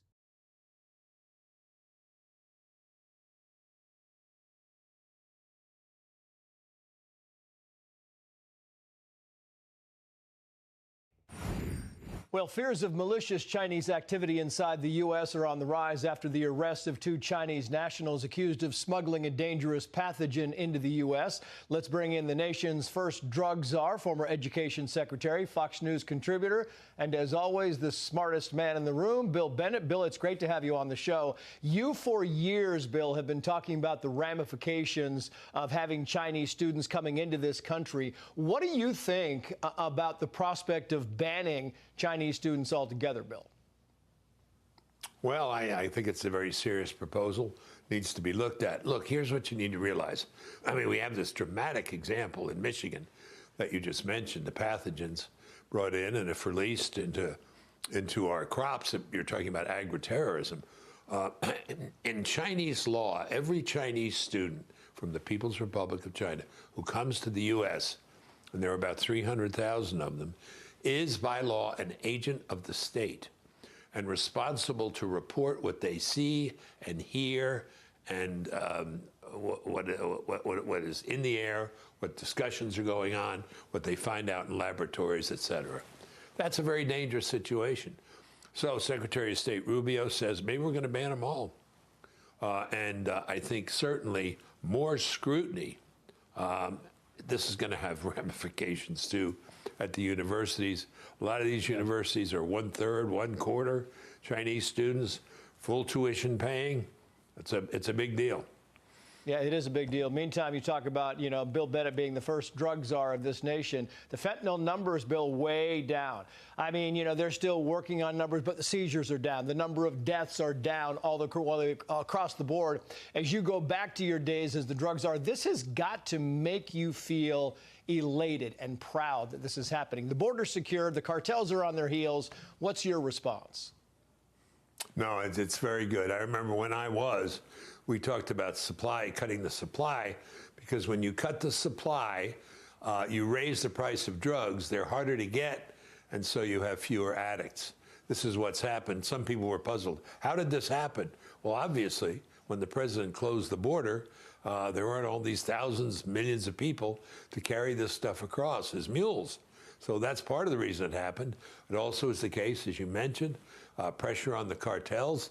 Mexican government's doing a little more, and I think our hand is in this as it was in earlier efforts in Colombia and elsewhere. We know how to do this better than they do, and we tell them, and I think it's showing up to great effect, great positive effect. I want to put this headline up, Bill, because this is also important to you. This is the New York Post. Says, quoting here, young people are converting to Catholicism en masse. It goes on to say, according to the National Catholic Register, some dioceses are reporting year-over-year increase of 30 to 70% in new converts. The DOJ, of course, now targeting anti-Catholic bias. Can you imagine, can you envision the Biden administration ever going after anti-Catholic bias, Bill? No, no. Let me get to that in a second. There's that wonderful Shakespeare sonnet, "Bare ruined choirs were late the sweet birds sang." He talks about these bare ruined choirs. If you went to a Catholic church 30, 40 years ago, it was mostly old people. Now, as you say, you got all these young people. Meantime, Biden's Justice Department is going after traditionalist Catholics as possible terrorists. What in God's name is going on here? By the way, to me, this is proof, almost 100%, that Biden was not in control not only of his senses and brain, but of policy. Can you imagine Joe Biden, a Catholic, at least he plays one on TV, he plays Catholic on TV, saying to his Justice Department or approving of his Justice Department going after Catholics? I don't think so. This was not his idea. But how about the faith here? This is fabulous. Yeah, it is fabulous indeed. Bill Bennett, as always, great to see you, Bill. Thank you. Thank you, Trace.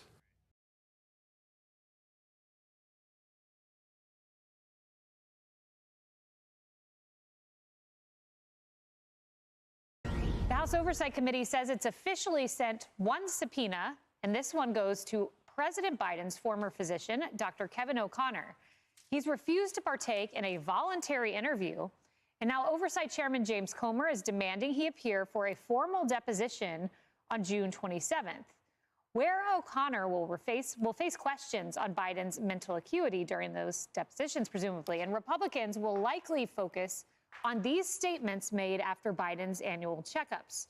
Throughout the previous administration, he called Biden healthy, active, vigorous, and always maintained that he was fit to execute the duties of the presidency, quote, without any exemptions or accommodations.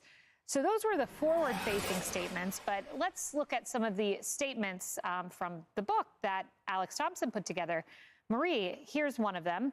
This is Kevin O'Connor talking about Biden, a potential wheelchair. He said that he recommended potentially a wheelchair. This is according to the book. Most apparent was Biden's halting walk, and it had become so severe there were internal discussions about putting the president in a wheelchair, but they couldn't do so until after the election. Kevin O'Connor privately told folks he may need a wheelchair. Also, Kevin O'Connor had long privately expressed concern about the toll the presidency was taking on Biden's health. O'Connor sometimes quipped that Biden's staff was trying to kill him while he was trying to keep him alive. So O'Connor was very much part of this backward discussion, if you believe the book. Well, what's interesting is the quotes you just read generally refer to physical health. And we all saw Biden's physical health deteriorating in front of us, right? And mental. Well, but that's a separate question. And I have not seen evidence presented by a doctor or someone else that would say that Joe Biden was not mentally able to do the job. Did you watch the debate? I did, but that's a different issue, Kayleigh. That is not a mental issue. Also, look at, okay, if we want to start putting presidential doctors under subpoena, first of all, there's patient, physician, confidentiality. That is a legal and ethical standard that patients and doctors have protecting them. Do you want to put Donald Trump's doctor under subpoena? Do you want to have Donald Trump's doctor talking about why he makes up numbers about how much he weighs? I don't think Trump's hiding anything. I think who doesn't do that? Why we have never heard the full story of exactly what happened when he was really sick with COVID, for example. Okay, Marie, let me finish, I cannot believe what I'm hearing. He took a cognitive test and passed it. Kevin O'Connor wouldn't even give one to Biden. If you want to start putting doctors of presidents publicly under subpoena, I think a lot of Republicans, starting with Donald J. Trump, will have very bad things coming out about them. This is a dangerous precedent to set. So you believe Donald Trump is in bad health? I don't know what Donald Trump's health is like, but when I watch him on TV and he forgets names of people, he mixes things up. He's repeatedly saying things that when Joe Biden said them, Republicans were like, he's mentally impaired. Donald Trump says mentally impaired things every single day, and no one Maria, bats I think an eye. you're the last Democrat on planet Earth dying on this hill of Biden was perfectly mentally capable and Trump is not. And polling, by the way, reflects like your own party didn't want him to run. I don't think he should have run. I agree. I don't think he should have run, but I think he was mentally capable of doing the job when he was president. Here's something that the White House doctor I worked under with President Trump when he took questions during Trump and COVID. He didn't do this. Let's watch. This is Kevin O'Connor running away from the New York Post, not answering questions, quite the opposite of what Trump's doctor did during COVID. Watch. How's the president's health? It's excellent. Thanks. It is? Are you going to come to the briefing room to address us? Probably not. Could that change before the end of his term? And how is his mental cognition? It's excellent. It's excellent. Is there a reason you didn't perform a cognitive test on him? He's here every day. He's good every day? And what about the speculation about Parkinson's disease or a related condition? Dr. O'Connor, is there anything to that speculation that there might be something related to Parkinson's that he has? Yeah, he's good. Okay. And the specialist's visit to the White House, does that have anything to do with that concern? No, he's seen him 3 times. Yeah, my letter was clear. Great reporter there at the New York Post. Emily, that was 4 days after Biden dropped out, and he said he was in excellent condition. Yeah, and a few things there. So first of all, he said visit singular, but the whole point was there were 6 visits within 9 months by the Parkinson's specialist. I hope, by the way, that the first question asked of this physician in this interview is, did you administer a prostate levels check? And if so, why didn't you release the results? I don't think they did. And if I don't think they did. Then I would genuinely. Then I would ask, why didn't you? Agree. I agree with that. Yeah. And then respectfully, Maria, I feel like your answer sort of indicates it's like the 2 prongs that the Democrats always rely on, which is number 1, whatever a physician says has to be, it's incontrovertible. And the whole point is if a physician well, he says this, but I believe my own eyes. I believe the massive mental decline that happened before my eyes, just as I believe in my personal interaction with President Trump, where he was literally more with it than I am. I mean, he remembers more than I do. And I have such faith in his mental acuity. And I feel like the hanging your hat on sort of a record of this physician, that's why we're pulling him in with a subpoena. It's to say, how could you have put this on these records? And then secondly, the whataboutism, where the pivot to President Trump, when the whole point is we're talking about Biden's mental acuity here. And those rendering the subpoenas have said, we hope in these interviews, it's not a public forum, so there'll be less drama, hopefully, an uninterrupted 45-minute span, because I think personally that physician has the most to answer out of anyone in that cabinet. It just sets a precedent. It sets a precedent that then we all have to say every White House doctor has to go before Congress. One of the precedents I'd love to set is every president should get a cognitive test. Biden was the exception. Trump did one. Cheryl, the physician's just one part of this. There's only been one subpoena that's gone out.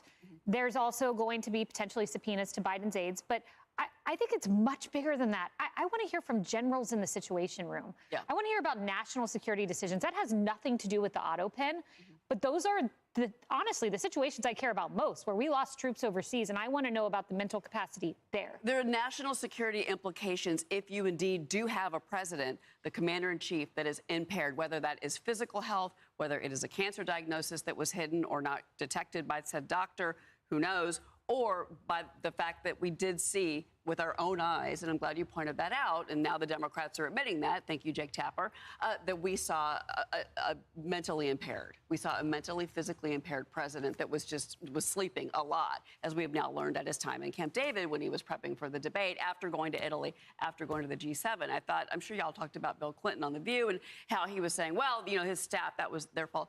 I mean, in a way, yeah, those are the subpoenas, and that's the testimony I want to see. And I'm not a big fan of congressional hearings because it wastes taxpayer money, and I don't like to see that.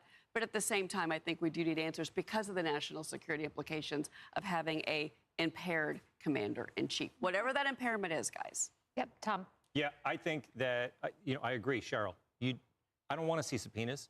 I don't want to see hearings. I don't need to see reports from the doctor, EKGs, everything. We saw it with our own eyes. So the question was, could Biden do the job? It appeared he could not do the job. He couldn't hold a press conference without meandering and telling stories about his uncle, the cannibal, or whatever. We were seeing it with our own eyes. So I don't need to see a medical report. I don't need to have a hearing. So I'd say forget the subpoenas. A doctor can look at an EKG and say one thing, and another doctor will say something else. So I don't need to hear from the experts on this. As a voter, I'm enough of an expert to say that guy shouldn't have been in office. And that's the discussion we should be having. Voters should be able to make these decisions, but the media was covering it up. The media was covering it up and saying, you're not seeing what you're seeing. They were denying what we were seeing with our own eyes. And the party's paying for it. And this is where the Republican Party needs to be crystal clear, because this is not about delving into one man's health and his personal records. It is about the nexus between what we all saw and the policy outcomes. The open border, where'd the immigration plan go, the decisions made in the Situation Room. Those are the unknown questions. How did the mental acuity affect your life? And that very much matters to you.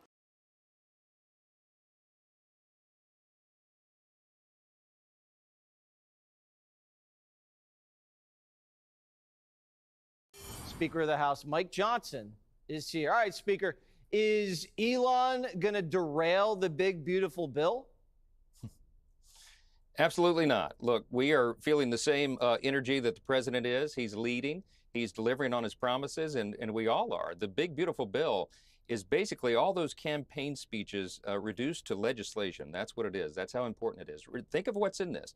A record level of tax cuts, a record level of spending cuts, secure border, American energy dominance again, regulatory reform, all the things that we promised, and we're shoring up these essential programs that people rely upon. The president is making good on his promises, and we are too, and that thing is on a glide path to be passed before Independence Day so he can sign it into law. So he says that it doesn't cut spending and it drives up the debt or the deficit. What do you say to that? Elon is relying on the liberal CBO analysis, okay? What they're arguing is that if we extend existing tax cuts, it somehow adds to the deficit. That is not new spending. What we're doing is providing tax relief for the American people, because if we didn't do this, Jesse, everybody now knows, we'd have the largest tax increase in U.S. history at the end of the year. So what we're doing here is having a historic level of spending cuts. We're talking about $1.6 trillion in spending. Jesse, there has never been any legislative body in the history of mankind that has cut that much spending. Now, is it enough? Look, I agree with our friend Elon. We need to cut more spending, but you can't do it all overnight. So this is the first in a series of things that we are going to do to get the country back on fiscal trajectory, a sound fiscal standing. And the president promised that. He believes in it, we believe in it, and we're doing that, Right. and it starts with the big, beautiful bill. So Elon's mad because I guess the Doge cuts aren't being codified. They aren't being made into law. Are they not? He said he saved us like what, No, almost $300 billion? About $170 billion and counting, and that's a heroic effort, and we applaud it, and we are codifying it. See, the problem is it's a three-step process. You had to qualify and then quantify and then codify what he did. And in his defense, there was no playbook for that, right? So it takes a while to do it. But here's the thing. The first rescissions package came in from the White House last week. We'll be voting on that next week, and it's about $9.4 billion. And it's the first of many that will be coming our way. Remember that Elon was working in the category of discretionary spending. The one big beautiful bill is a reconciliation bill, and it is limited by definition to mandatory spending. So you had two different categories. Got it. But we're going to do it all, and all that's in process now. You got to, quantify, qualify, codify, a lot of fives. Elon Musk is the wealthiest guy ever. Are you worried that he's pissed off? He was a big mega donor to the Republican Party last cycle. Does that concern you, or you just said, we don't need it? No, it doesn't concern me. We're going to win either way because we're going to win on our policies. We're delivering for hardworking Americans and fulfilling those promises. But look, I like Elon. I respect him. I mean, we became friends in all this process. I've been texting with him even this week and trying to make sure that he has accurate information about the bill. I think he's been misled about it. But look, we're going to make good on this. I like the president's attitude. He is moving on. He has to. He's laser focused on delivering for the people, and House and Senate Republicans are as well. So we've got our hand to the wheel. We're going to get this job done just like we told the people. And if you are a hardworking American that is struggling to take care of your family, you are going to love this legislation. I'm telling you, all boats are going to rise, and everybody's going to be in a much better mood before we go into that midterm election in 2026. So if and we'll hold this majority and grow it. If the Senate kicks this back in a couple weeks. You're trying to get it done before July 4th. If they kick it back, are you guys going to pass it, or are there going to be some guys that say, oh, no, we got to do this, we got to do that, and then this goes on forever and tanks it? It can't go on forever. No, I'm in the consensus building business, and it's a delicate balance. You know, we got a 3-vote margin in the House and a 3-vote margin in the Senate. So Leader Thune is working hard over on it right now, and I encourage my Republican colleagues and friends in the Senate, please don't modify it much, right? I gave them the metaphor, Jesse. I'm crossing over the Grand Canyon on a piece of dental floss, okay? Don't load it up either side. We got to get this done, but I think we will. All right, well, you've gotten things done so far, so far, so good. Let's see if you can keep the streak alive. Speaker Johnson, good to talk to you. Have a great weekend. Keep balancing on that dental floss.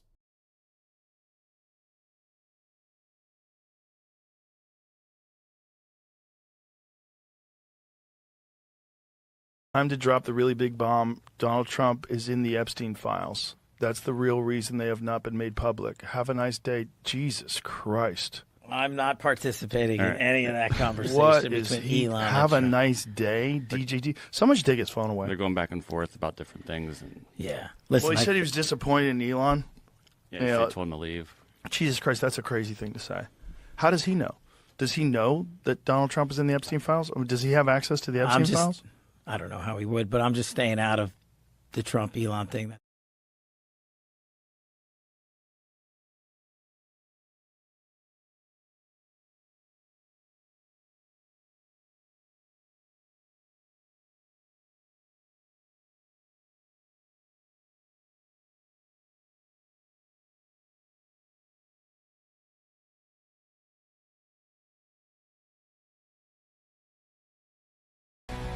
President Trump signaling the U.S. could take a step back from Russia-Ukraine peace talks if both sides aren't ready to come to the table.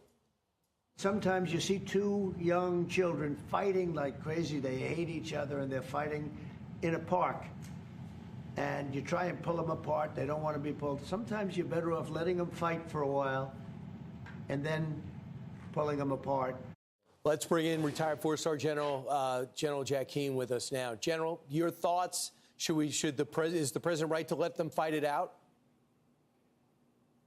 Well, Zelensky wants to come to the negotiating table. He's willing to sit down and do a temporary ceasefire. And initially, he wanted security conditions, which is somewhat understandable before he does that.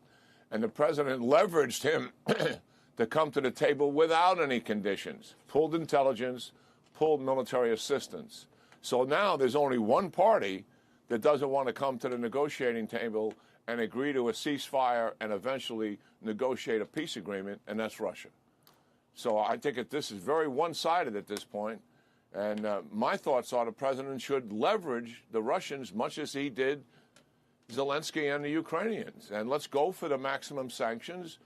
The Senate has got a plan. The House has got a plan also. And certainly the president's national security people have a plan in terms of sanctions, and also commit to provide Ukraine continued assistance after the arms are going to run out this summer. That Absolutely. will get Putin's attention. I don't know if he'll come to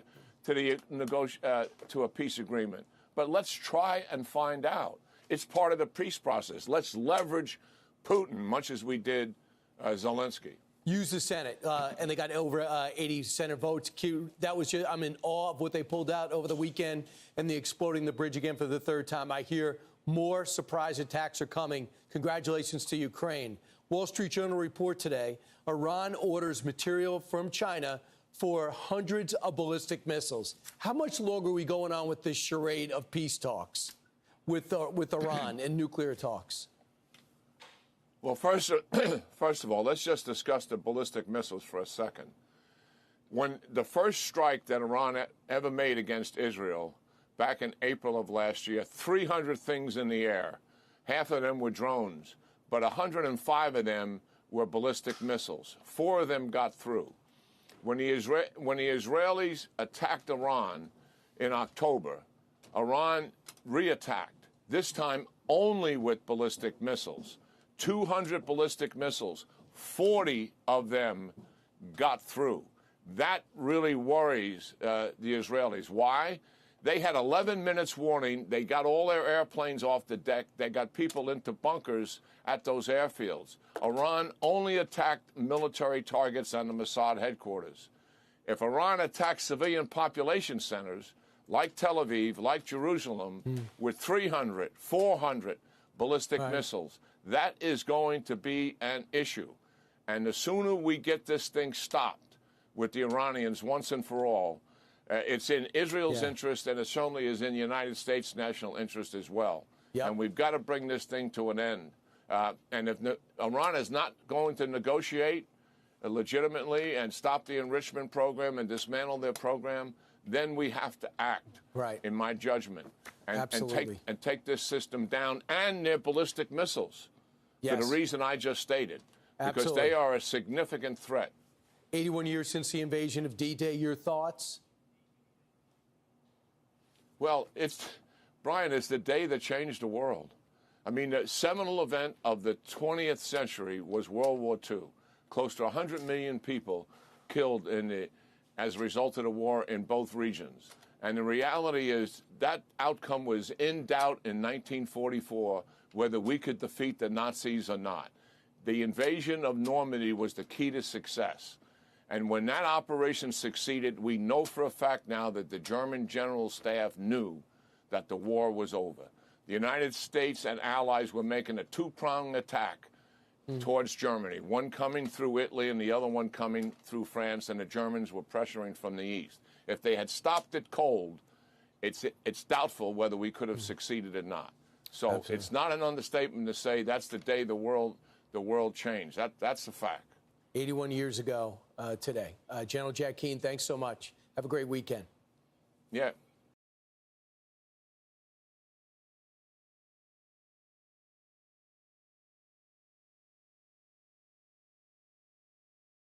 Oh, here we go in the clash of the Titans, and President Trump and Elon Musk are locked into a war of words.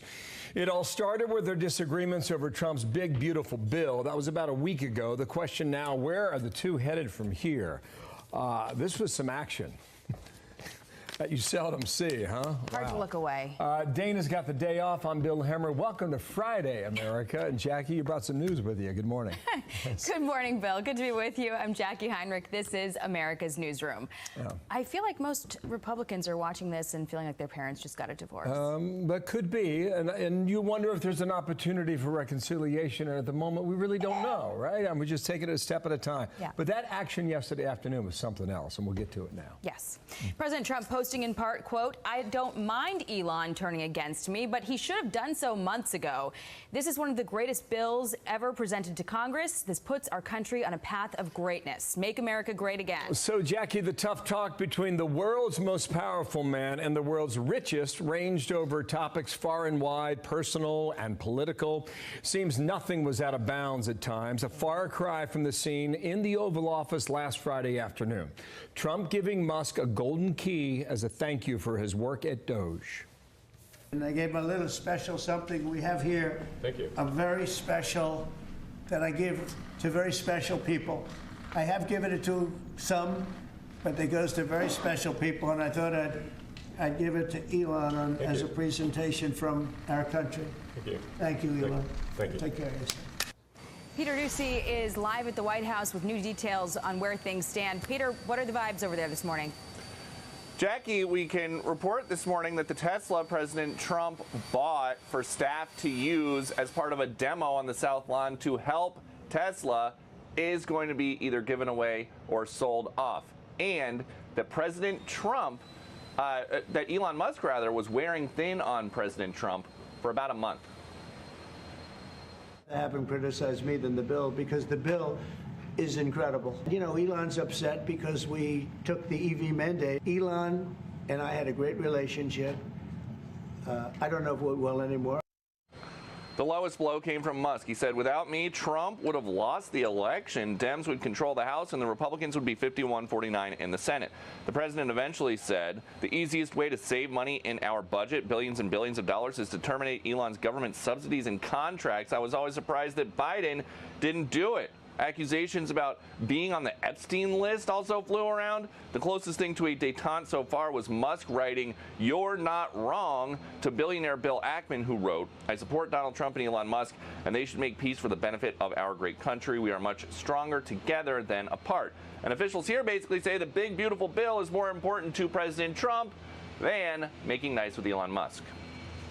The only difference between Friday and today is Elon went back to his companies, and as a businessman, he has a right to speak for his companies. But as president, President Trump has a responsibility to fight for this country. And I'm told Musk might talk to some White House aides today, but nobody here is tracking a Musk-Trump call.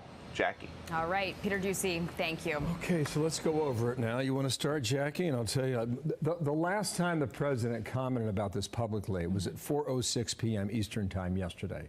That was the Truth Social that you read just a few moments ago. Right, and then Elon Musk kept on going. The latest one that I tracked was this effort to see if he should create a new political party, one that's in the middle, really going scorched earth. And, you know, in talking to folks at the White House about how things are going over there and what people think, a lot of sympathy for Musk. They think that he has just shown that he's, like, manic and has lost it. And that's what we're hearing from some of the reports of those who've spoken to the president this morning, that he feels that way, too. So you've been talking to folks at the White House. I have as well. At the moment, the president does not intend to speak with Elon Musk today. Right. Now, that's contrary to what a lot of the reporting was last night, early this morning. So we'll see whether or not that changes. I think Republican lawmakers, for the most part on the Hill, have run to the president's side, and they have defended him in this. Absolutely. And Peter's saying that that Tesla is going to be given away or put up for sale. I think that that's probably a good meter of where things are going. Got it. Let's go to the White House again. Stephen Myron, Chairman of the Council of Economic Advisors. Sir, good morning to you. We have a lot to cover, okay? But first, I want to get your reaction to what's happening. Can't we just hug it out, Stephen? Good morning. What happens next with Trump and Musk, or is this thing really done for good? Good morning. Thanks for having me. I mean, look, you know, I'm not going to comment on the relationship between President Trump and Mr. Musk, but you know, I will say that the economy the president is stewarding is performing fantastically. The economy added 140,000 jobs last month. That's way over the 126,000 expected, and it's the third time in a row the president beat the jobs expectations on Jobs Day. Okay, so I know what you said with respect. I want to show you what Elon Musk said. The Trump tariffs will cause a recession in the second half of this year. Your reaction on that, if I could, sir. Look, there's no evidence of that happening now, and there's no evidence that that happened last time either. The president raised tariffs on China aggressively in 2018, 2019, and there was zero evidence whatsoever of any drag on the economy. In fact, the economy did very, very well. So we've been hearing from these doomsayers and Chicken Littles about tariffs for a long time, and we don't expect any of that this time, just like there wasn't any of it last time. Got it. Do you think the big, beautiful bill is in more danger today than it was yesterday? I don't think so, and the reason is that everyone knows that if we don't pass this big, beautiful bill, it's going to be ugly. The economy is very strong right now. The president has created over 500,000 jobs since he's been in office, and all of those are native-born, as opposed to foreign-born workers. And that's in contrast to President Biden, who is creating 2/3 of the jobs being foreign-born as opposed to Americans, right? And so that's a problem. And if we don't pass the big, beautiful bill, this very healthy, very strong economy we've got is going to disappear, because it's going to be a $4 trillion tax hike, the biggest in history. Okay, here you mentioned tariffs in your last answer. Here's the president just yesterday with regard to China. Two great leaders of the world in a very short period of time. We had a very good talk, and we've straightened out any complexity. I think we're in very good shape with China and the trade deal. We have a deal with China, as you know, but we were straightening out some of the points, having to do mostly with rare earth, magnets, and some other things. So I don't know what you can add to that. If so, please contribute to it and break some news here today. On the calendar, the 9th of July is 33 days away. That was the imposed deadline. Who goes first, if anyone, as of today? You mean who goes first in terms of countries? In a new deal, correct. Yeah, so there's a number of deals in the works with a number of our trading partners, particularly in Asia and in Europe as well. And, you know, I expect that these deals to come out in a flurry as we get closer to the deadline. Some might come out very soon, but I expect there to be a flurry as we get closer to the deadline because of the process in which these deals are proceeding, where there's steps that everyone is taking to move the deal forward. And those steps are designed to yield success around the time of the deadline. Got it. So I'm just, I mean to interrupt, but every time we do these segments, I'm just trying to find the name of a country who will be first in line. Can we say today which country that will be? I cannot. I'm not a trade negotiator. You know, I run the Council of Economic Advisors, not the Council of Economic Deciders. So I'm not directly involved in those negotiations. But of course, I talk with my colleagues and I hear good things. Okay. So there were good things on the jobs report. Hiring slowed in America, but here's the number, 139,000 for May. The expected number was 130. Others had it around 125,000. Not terrible. What is your reaction on that, Stephen? No, they're great jobs numbers. The president's economy is healthy. The president is succeeding in creating hundreds of thousands of jobs since he came into office. More than 500,000 jobs since he came into office. And they're all going to native-born Americans. Okay. And on top of that, wages grew in May at twice the pace that they grew in April, right? So we've got better job creation, better real income growth. It's a great report. Let me show you May. May 139, we just showed you that, but in April it was revised to 147,000. What was your read on that we need to understand now? Look, the read on it is that the economy is strong, the economy is proceeding along, creating jobs, and that the president's policies are going to continue to succeed, creating robust economic growth through policies of trade renegotiation, deregulation, tax relief, energy abundance. All this is designed to create exactly the type of healthy job growth that you see there. Okay, we had a lot to get through. I appreciate you being a little rapid fire there. Thank you, Stephen, for your time from the North Lawn of the White House.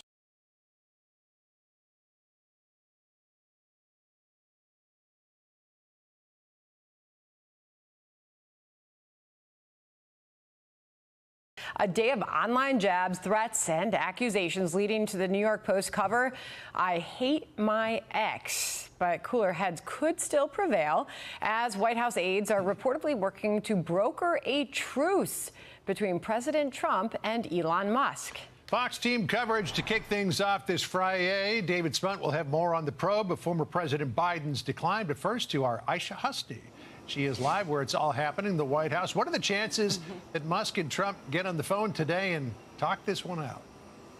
Hey, John and Sandra, good to see you. I would say the chances are very, very slim to none. And that's really, quite frankly, coming from the president himself, who apparently is calling just about everyone or getting on the phone with just about everyone except for his old pal, Elon Musk. He just got off the phone with our Brett Baer and told him this, that he is not interested in talking to Elon. He is not worried about any of these third-party threats. Elon's been on X talking about perhaps we should create a third party.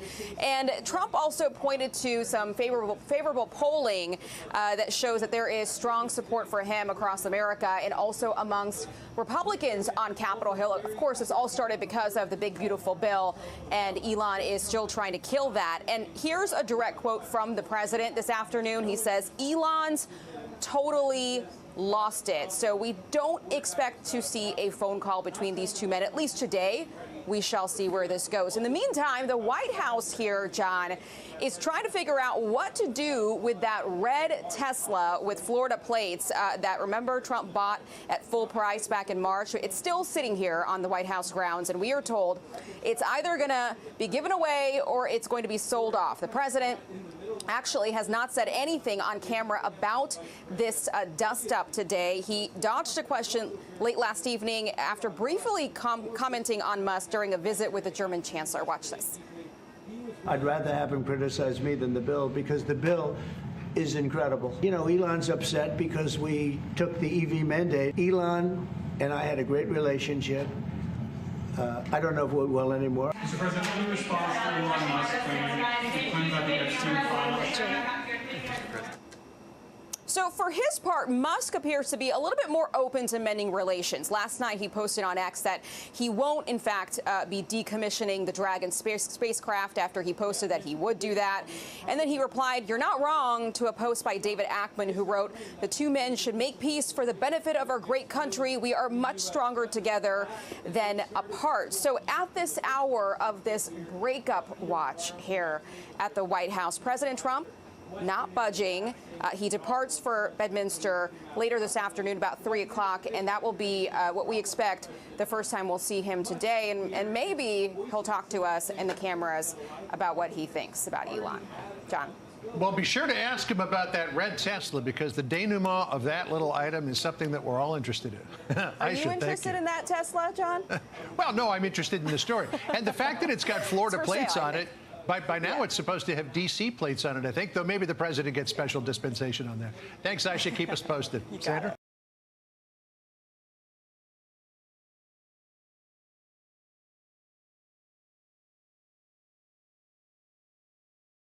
Wrap up this first week of June.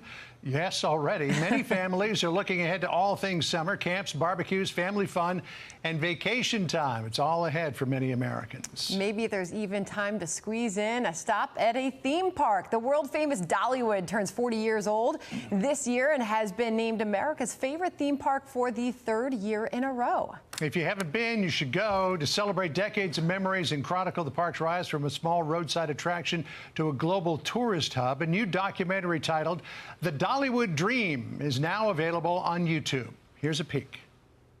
Here we go, action! There hadn't anybody like Dolly, okay? Unlike most artists who want to go to Hollywood, she wanted to come back home. Old and young alike, male and female, all relate to Dolly Parton. She and I felt like this would work. I think we turned the industry on its head. And the iconic Dolly Parton is not slowing down, releasing a new album just this past fall titled Smoky Mountain DNA, Family, Faith, and Fables. Joining us now is the one and only Dolly Parton. Dolly, it is an absolute pleasure to have you back on America Reports. Welcome to you. Well, thank you so much, and thank you for talking about my Tennessee mountain home. I guess you know I'm not at home today, though. We do have a Pirate's Voyage in Pigeon Forge back at home, but I'm all dressed up because we're opening a Pirate's Voyage dinner theater in Panama Beach, Florida. So that's why I'm here and all dressed up like Jack Sparrow. Well, I'm Little Sparrow. You are looking fabulous, that is for sure. You always do. You always amaze us. 40 years for this theme park, for this amusement park. I mean, it is a massive hit. So we're celebrating that today with you. What has made it such a success, Dolly? Oh, well, I think it's because we love to entertain families, and we try to really focus on that, even in our resorts where we have rooms where the children have bunk beds and the parents have places to stay. But on the park, we have the best food, we have the best rides for adults and for the children. We have great areas for kids, for teenagers, so the entire family can come to Dollywood and find just about anything you want to do and meet up somewhere else if you don't want to hang out with them, you know, for the whole day. But we have some of everything. Yeah, hey, Dolly, it's John Roberts here. Good to be with you again. The last time that we visited, I had just taken my family to Dollywood. We had a lovely, lovely time. But the year prior to that, when we were in Myrtle Beach, I went to see your Pirate's Voyage with our twins. And I mean, to describe it to people, it's kind of like Cirque du Soleil meets Pirates of the Caribbean. And what I really find amazing is that the facility isn't just adapted from existing facility. You